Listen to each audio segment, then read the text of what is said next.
ETF index mutual funds నేర్చుకుని stock మార్కెట్లో రాణించాలనుకుంటున్నారా? వెంటనే ఈ నెంబర్కి కాల్ చేయండి. నమస్తే రమ్మ నమస్తే జయ. ఏదైనా మంచి కథ చెప్తారండి? ఇద్దరు అమ్మాయిల కథ చెప్తా. ఇద్దరు అమ్మాయిలు అంటే ఇద్దరు అమ్మాయిలు ఏం చేశారో బోల్డ్ ఐడియాలు వస్తాయి మనకి. ఒక ఊళ్ళో ఒక బాగా ధనవంతుడైన ఒక ఆయన ఉండేవాడట. ఆయన పెళ్లి చేసుకున్నాడు, కూతురు పుట్టింది. కొడుకు పుట్టలేదని ఆయన రెండో పెళ్లి చేసుకున్నాడు. రెండో భార్య కూడా ఇంకో కూతురు పుట్టింది. కానీ రెండో భార్య మంచి తెలివైంది. ఆవిడ ఆయన ధనవంతుడిని ఆకట్టుకుని పెద్ద భార్య దగ్గరికి వెళ్ళనిచ్చేది కాదు. ఇక్కడ భార్య కూతురు పాపం చిన్న ఇంట్లో ఉండేవాళ్ళు. ఆ రెండో భార్యకి పెద్ద ఇల్లు, మంచి భవనము అది ఉండేది. ఆవిడ అసలు ఆయన్ని వ్యామోహింపజేసేసింది అనమాట. కొడుకులు పుట్టకపోయినా పర్వాలేదని ఇలాంటి భావాలు వచ్చేసినాయి. క్రమంగా పెద్ద భార్యని ఆ చిన్న ఇంట్లో నుంచి ఊరి చివరిన ఒక చిన్న గుడిసెలోకి మార్పిచ్చేసింది. వీళ్ళింటికి వాళ్ళింటికి మధ్యలో ఒక పర్లాంగు దూరం ఉండేది. పెద్ద మేడ చిన్న ఇల్లు ఉండేవి. ఇప్పుడు చిన్న ఇల్లు దూరంగా అయిపోయి గుడిసె అయిందనమాట. ఈ పెద్ద భార్య ఏం చేస్తుంది, ఆయన ఏం పెద్దగా వచ్చేవాడు కాదు, పెద్దగా మాట్లాడేవాడు కాదు, పిల్లని పెంచుకుంటూ ఉండేది. ఇప్పుడు ఏం చేసేది, నూలు ఒడికి సంపాదించుకునేది తనకి పిల్లకి. అయితే ఏమైంది, ఆ పెద్ద భార్యకు ఒక కూతురు, చిన్న భార్యకి పెద్దమ్మాయి చిన్నమ్మాయి. ఈ పెద్దమ్మాయి కూడా తల్లితో పాటు ఆ నూలు పడకటం నేర్చుకుంది. చక్కటి బుద్ధిమంతురాలు ఆ పిల్ల. ఆవిడ కూడా మంచిదే, భర్త అట్లా ఉన్నా ఆవిడేం అనేది కాదు. ఇక అంతే ఆయన మనస్తత్వం, ఏం చేస్తాము, గొడవ చేసుకుని ఏమవుతుందని ఆవిడేం మాట్లాడేది కంటే ఉండేది. పాపం వాకిట్లో కూర్చుని పిల్ల నూలు ఒడుకుతుంటే పెద్ద గాలి వచ్చిందట. గాలి వచ్చి ఈ ఒడుకుతున్న నూలంతా ఎగిరిపోయింది.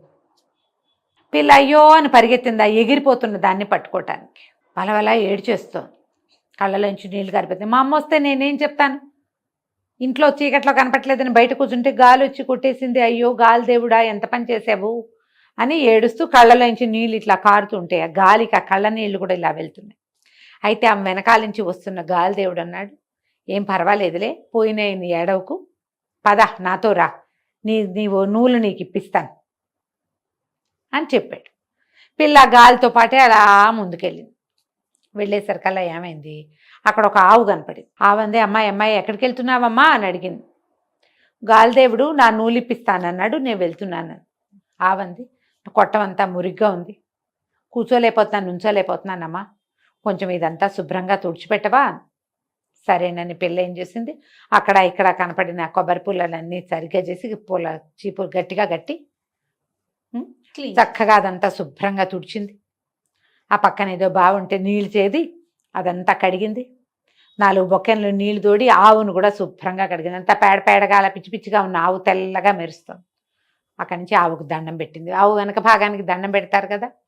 సరే పనిలో ఉన్నావు, నేను నిన్ను ఆపానమ్మా అంది. అది కాదులే, ఏముంది పని, వెళ్తాను ఎలాగూ, నువ్వు గోమాతవే, నిన్ను చూసుకోవాలి కదా మనుషులం మేము, అందుకని ఈ పని చేశాను, కొట్టంలోకి వెళ్ళి పడుకో, కొట్టం అంతా శుభ్రంగా ఉందని చెప్పింది.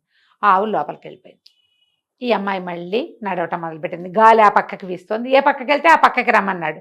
ఆ పక్కకి వీస్తుంటే ఆ పక్కకి నడుచుకుంటూ వెళ్తుంటే ఒక అరటి చెట్టు కనపడింది. అక్కడ అరటి చెట్టుకి కొంచెం చిన్న గేలేస్తే అరటి చెట్టు చుట్టూతా రకరకాల తీగలు, ఎన్ని తీగలో దాని మీద పడిపోయి ఆ తీగల నిండా కాయలు పువ్వులు. ఆ బరువు అంతా అరటి చెట్టు మీద బరువు పడకూడదు, అది వంగిపోతుంది. పడక్క మందంటే విరిగిపోయినట్టే. ఆ అరటి చెట్టు కేకేసిన, అమ్మాయి ఎక్కడికి వెళ్తున్నావు, నా దగ్గరికి రా, నాకు పని ఉందని. అరటి చెట్టు పీలుస్తోంది కదా, పాపం గేల కూడా వేసిందని దగ్గరికి వెళ్ళింది. ఈ చుట్టూతా ఉన్న తీగలన్నీ తీసేవా, నేను ముయ్యలేకపోతున్నాను, నా గేలే పడింది, ఇది చచ్చిపోతున్నాను నేను అనగానే పిల్ల ఏం చేసింది, కొంగు దొప్పుకుని ఆ చుట్టూతా ఉన్నవన్నీ మొక్కలన్నీ పీకేసి ఆ పైన ఉన్న తీగలన్నీ చేసి చుట్టూతా అరటి చెట్టు చుట్టూ ఏం ఉంచకూడదు, అదే ఉండాలి. అప్పుడు పిలకేసేసారు, అది గేలేసేసరికి పిలకేసి, ఆ గెల వచ్చేసరికి పిలక ఎదుగుతుంది, దాని రకం అది కదా. గ్యాప్ లేదు అరటి చెట్టుకి, చుట్టూతా అంతా ఖాళీ చేసేసి చాలా నీకు ఇది సరిపోతుందంటే, సరిపోతుంది, నువ్వు ఎక్కడికి వెళ్తున్నావని. నా నూలంతా ఎగిరిపోయింది, గాలిదేవుడు నాతో రా, నూలు ఇప్పిస్తానన్నాడు, దానికోసం అని వెళ్తున్నాను అంటే, సరే నీకు మంచి జరుగుతుంది, వెళ్ళమంది అరటి చెట్టు. ముందుకెళ్తుంటే ఒక గుర్రం కనపడింది. ఆ గుర్రం చెప్పింది, ఓ అమ్మాయి ఎక్కడికో పరిగెట్టుకుంటూ వెళ్తున్నావు, ఇట్రా, నా మీద ఈ జీన్ ఎంత బరువుగా ఉందో, ఈ జీన్ ఓడదీసి కింద పెట్టవా అని అడిగేసరికల్లా సరే. ఈ అమ్మాయి ఏం చేసింది, నువ్వెందుకు మొయ్యలేకపోతున్నావు అంది. నేను కడుపుతో ఉన్నాను, ఈ జీన్ బరువు మొయ్యలేకపోతున్నాను, వేసేసి వెళ్ళిపోయాడు రాజకుమారుడు, తీయి అది మొత్తం తీసింది. ఆ జీన్ తీయటం కూడా కష్టమే, పిల్ల నానా తంటాలు పడి ఆ జీను ఉడదేసి కింద పెట్టింది. గుర్రం అమ్మయ్య అని గాలి పీల్చుకుని, నీ దారి నువ్వు వెళ్ళు, నువ్వు ఎంతో మంచిదానివి, నాకు ఎంత సహాయం చేసావో అని బోళ్ళు మెచ్చుకుంది. సరే పిల్ల ముందుకు అట్లా వెళ్తుంటే ఇక గాలి ఏం చేసింది, ఒక పెద్ద బిల్డింగ్ లాగా ఉన్న చోటకి ఈ అమ్మాయిని తీసుకుపోయి లోపల అమ్మలగన్న అమ్మ ఉంది, నువ్వు వెళ్ళు, నీ నూలు నీకు ఇస్తుందా అనేసరికి ఈ అమ్మాయి లోపలికి వెళ్ళింది. లోపల ఒక ముసలి మా అమ్మ కూర్చుని ఉంది, చక్కగా ఉంది ఆవిడ. ఈ అమ్మాయి గాలి అంత ఎగిరిపోయిందిగా, రాట్నము నూలు వడుకుతున్నది అన్నీ ఎగిరిపోయినాయి. అది పట్టుకుని ఇట్లా వడుకుతుంది. ఈ అమ్మాయి చూసింది, అమ్మ నా నూలు నాకు ఇప్పించవా అని అడిగితే, ఎందుకు ఇప్పించను, చక్కగా ఇప్పిస్తా, నువ్వు చూడు ఎప్పటి నుంచో రోడ్డు మీద ఉన్నట్టున్నావు, ఒళ్ళంతా దుమ్ము మురికి కొట్టుకుపోయినావు, నువ్వు పోయి ఇక్కడ కొలనుంది కోనేరులో స్నానం చేసిరా, 2 సార్లు మునుగు, 3సారి మునగద్దు, 2 మాటలే మునగాలి అన్నది. సరేనని పెళ్ళి ఏం చేసింది, వెళ్ళి నీళ్లలో మునిగింది. మునగంగానే తెలుసుకుంది ఒళ్ళంతా తెల్లగా అయిపోయింది, తనకి చక్కగా ఉంది, నున్నగా మెరుస్తోంది. మళ్ళీ మునిగేసరికల్లా పిల్ల బోసిగా ఉన్న పిల్లకి చెవులకు ఆభరణాలు, మెళ్ళలోకి వస్తువులు అన్నీ వచ్చేసినాయి. నీటిలోంచి బయటకు వచ్చింది.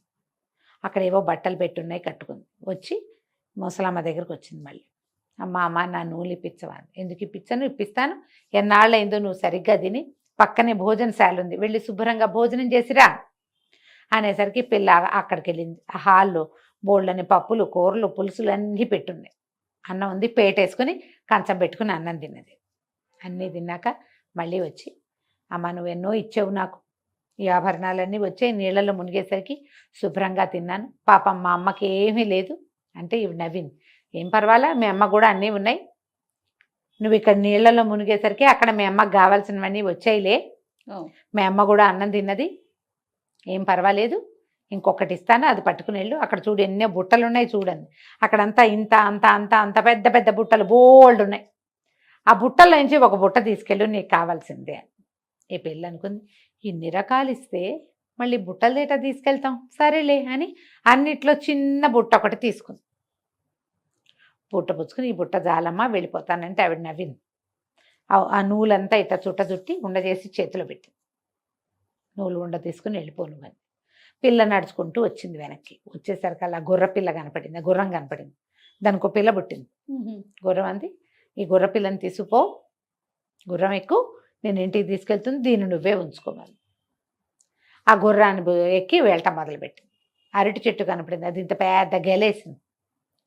అరటి చెట్టు ఏం చేసింది, దాత నన్ను ఎట్టాగు కొట్టేస్తారు, ఈ గెల నువ్వు పట్టుకెళ్ళని ఆ గెల ఇచ్చి గుర్రం మీద పెట్టింది. అరటి పళ్ళ గెల పుచ్చుకొని వెళ్తుంటే ముందు ఆవు కనపడింది. ఆవు దూడ, ఆవుకు ఒక దూడ ఉంది.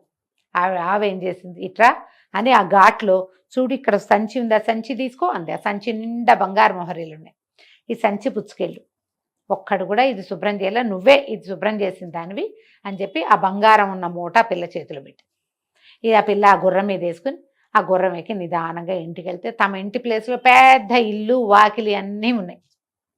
అప్పుడు ఈ పిల్ల చెప్పింది, అమ్మలుగా అమ్మని చూశాను, ఎంత బాగుందో, ఇదిగో ఈ నూలేమో నీకు ఇచ్చింది, ఈ బుట్ట నాకు ఇచ్చిందమ్మా అని చెప్పి అరటి పళ్ళ గెల, ఈ గుర్రము, డబ్బు అన్నీ తల్లికి అప్పచెప్పింది. అమ్మంది, ఈ బుట్టలో ఏముందమ్మా, ఏమో నాకు తెలియదమ్మా, ఏదో ఒక బుట్ట తీసుకెళ్ళమంది, ఇన్నిచ్చింది, ఇంకా పెద్ద బుట్ట ఎందుకని చిన్న బుట్ట తీసుకొచ్చానమ్మా, ఎక్కడైనా తగిలించుకుందాం బాగుందని.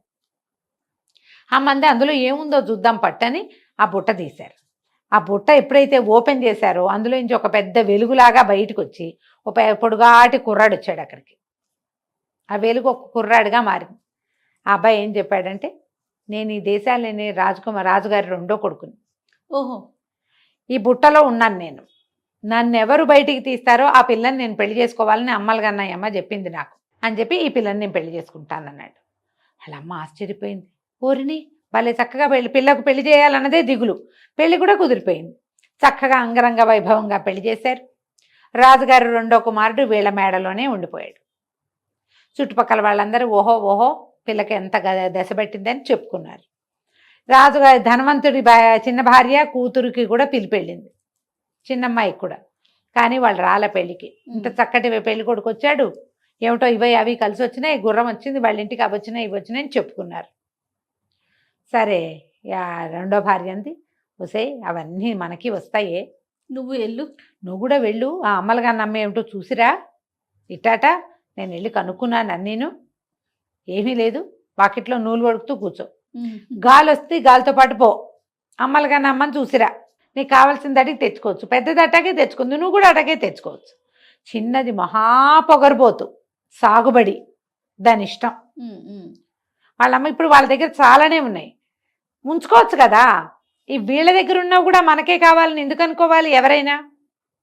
సరే వాకిట్లో కూర్చుంది నూలు పడుకుతూ, గాలి రాదు పాడు రాదు ఎప్పటికీ. దాంతో ఏం చేసింది ఈ అమ్మాయి, లోపల నుంచి ఒక విసినకర్ర పట్టుకొచ్చి బాగా విసిరి ఆ నూలంతా ఎగిరిపోయేలాగా చేసింది. విసరగా విసరగా గాలిదేవుడు వచ్చాడు. ఏమిటమ్మాయి విసురుతున్నావు అన్నాడు. నా నూలంతా ఎగిరిపోయింది, నాకు తెచ్చివా అంతే. సరే నాతో రా, నేను తెచ్చిస్తానన్నాడు. సేమ్. సరే వెంబడి పెట్టు తీసుకుపోయాడు. తీసుకెళ్తే ఒక ఆవు కనపడింది అక్కడ. ఆవు చెప్పింది, నా కొట్టమంతా శుభ్రంగా లేదు, కొంచెం బాగు చేస్తావంటే బాగు చేస్తావు. కొట్టం బాగుండిపోతే వాకిట్లో పడుకో. కొట్టమే పడుకోవడం నీకు అది బెడ్రూమ్ కావాలా ఏంటి? నీకు గది అంతఃపురం కాంతవా నువ్వు? బయట పడుకో చెట్టు కింద. ఇవన్నీ ఎవరు చేస్తారు ఈ పనులన్నీ? పేడగీడ నేనేం ముట్టుకో, నాకు అసలు అలవాట్లేదు చెత్తపుట్టలు ముట్టుకోవటం అని పిల్లని అడవటం మొదలుపెట్టి. అరటి చెట్టు కనిపించింది. ఓ పాప ఇట్రా ఇట్రా, కొంచెం ఈ మొక్క చెట్లన్నీ పీకవా, చుట్టూతా ఉన్నాయంటే అనేసరికల్లా చెట్టు మొదట వచ్చినప్పుడే పీకించుకోవాలి. ఇంతంత పెరిగిపోయి నీ మీద పడితే ఇవన్నీ ఎవరు ముట్టుకుంటారు? అవన్నీ ఇట్లా రసాలు వస్తాయి. ఆ చెట్లు ముట్టుకుంటే చేతులు కంపు, నేను ముట్టుకోను, నాకు అలవాట్లేదు, ఇలాంటి పనులన్నీ నేను చేయను పొమ్మని ఊరుకుంది అరటి చెట్టు. ఇంకా ముందుకెళ్ళేసరికల్లా గుర్రం కనపడింది. నా మీద జీనుంది తీవా అంది. ఎవడు వేశాడో వాడితో తీర్చుకో, ఎవ్వరికి హెల్ప్ చేయాల, మాకు అలవాట్లేదు, అవసరం లేదు. అలవాటు లేదు, అవసరము లేదు, ఇంకేంటంటే ఆ రకమైన ధోరణి లేదు. ఈ గుర్రం ఊరుకుంది. ఇంకా ఈ అమ్మాయి నడుచుకుంటూ వెళ్ళింది. వెళ్ళాక గాలిదేవుడు అన్నాడు, లోపలికి వెళ్ళమ్మా, అమ్మలుగాన్న అమ్మ ఉంది, ఆవిడ దగ్గరికి వెళ్ళమ్మా. లోపలికి వెళ్ళింది. ఆవిడ ఇటా నూలు తీసుకుంటుంది. ముసలి మా అమ్మ కూర్చుంది. లోపలికి వెళ్ళింది. ఈ అమ్మాయి అటు ఇటు చూస్తుంది. అమ్మలుగాన్న అమ్మ అంటే ఈ పిల్ల ఏమనుకుంది, ఈవిడ ఇటా ఇటాగో కూర్చుంటుంది అనుకుంది. ఇవి చూస్తే ఒక ముసలిమామ ఉంది ఇక్కడ, ఈవిడే అమ్మలుగన్న అమ్మాయి ఉంటుందని దాని ఊహ కూడా రాలా. లోపలికి వెళ్ళి, ఓ ముసలమ్మ నువ్వేనా అమ్మలుగన్న అమ్మవి, రే ఆవిడ ఎవరన్నా ఉందా అని అడిగింది. ఆవిడ నవ్వి, నేనేను అని. సరే మా పెద్దదానికి ఏవో ఇచ్చావు చాలా, నాకు కూడా ఏమైనా ఇవ్వు, అవి పుచ్చుకుని నేను వెళ్తా అంటే ఆవిడ నవ్వింది. అలాగే వెళ్ళి చెరువులో మునిగిరా, కొలంలో 2 సార్లు మునుగు అంతేనండి. సరే పిల్ల వెళ్ళింది, నీళ్ళల్లో మునిగితే చక్క తెల్లగా మెరిసిపోయింది. బాగున్నాను అనుకుంది. రెండోసారి మునిగితే మామూలుగానే దానికి కొన్ని ఆభరణాలనే ఇంకా వచ్చినాయి, గజ్జలు అవి గల్లు గల్లుమంటూ. మూడోసారి మునిగితే ఏమిటో బ్రహ్మాండం పగిలిపోతుంది అనుకుంది. మూడోసారి మునిగేసరికల్లా ఏముంది, మొత్తం నగ నట్ర అన్నీ పోయి మొహం నిండా కురుపులు, పొక్కులు, గడ్డలు, అక్కడక్కడ వెంట్రుకలు ఇన్ని వచ్చినాయి. నిర్ఘాంతపోయింది. అది లేచి బయటకు వచ్చి సో ఇదేమిటి నేను ఇట్ట తయారైన ముసల్దాన, నువ్వు నన్ను ఏం చేసావే, నీ మొహం మండా అని తిట్టింది అమ్మవారిని.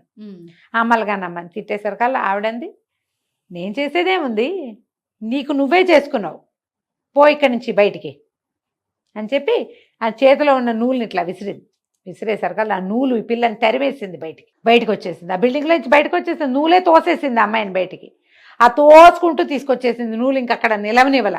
వచ్చేసరికల్లా వరుసగా కనపడ్డాయి గుర్రము, అరటి చెట్టు, ఆవు. వాళ్ళకి ఏ సహాయము చేయలేదుగా, ఏమీ ఇవ్వల.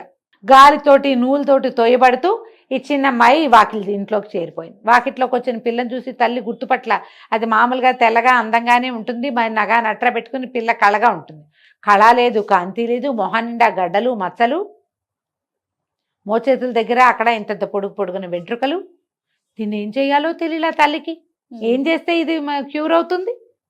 వాళ్ళ ఏడ్చింది ఆవిడ. ఇదేమిటి ఇటా అయ్యావు, ముందే బాగున్నావు కదే, ఉన్నవే ఉంచుకుంటే పోయేదే, అంతేగా అసలు ఉన్నవి కూడా పోయి ఇట్ట తయారయ్యావేమిటి అని బాగా శోకాలు పెట్టి ఏడ్చేసరికల్లా ఆ పిల్ల అలా బోమంది. ఏం జరిగిందో చెప్పమంటే తల్లి మొత్తం లిస్ట్ అంతా చెప్పింది. తల్లికి కేకలిసి, నీకు వినయం లేదు, వందనం లేదు, అది వినయంతో సాధించుకుందే అంటే పిల్ల అడిగింది, నువ్వు నాకు ఎప్పుడైనా చెప్పావా వినయంగా ఉండమని? నీకు లేదు, నాకు నేర్పలేదు, నాకు రాదు, వెళ్ళకుండా ఉంటే సరిపోయింది, నాకేం వెళ్ళటం ఇష్టం లేదు, నువ్వే పంపించావు, దానికి వచ్చిందేదో నాకు కూడా రావాలని, ఇప్పుడు ఇటా వచ్చాను, నాకేం చేస్తావో చెయ్యి అంటే ఇవిడేం చేస్తుంది, లబోదిబోం అంటూ పోయి ఆ పెద్ద అమ్మాయిని అడిగింది, నువ్వు వెళ్ళిన చోటకే దీన్ని పంపించాను, ఇది ఇట్ట అయిపోయింది, నేనేం చేయను అని.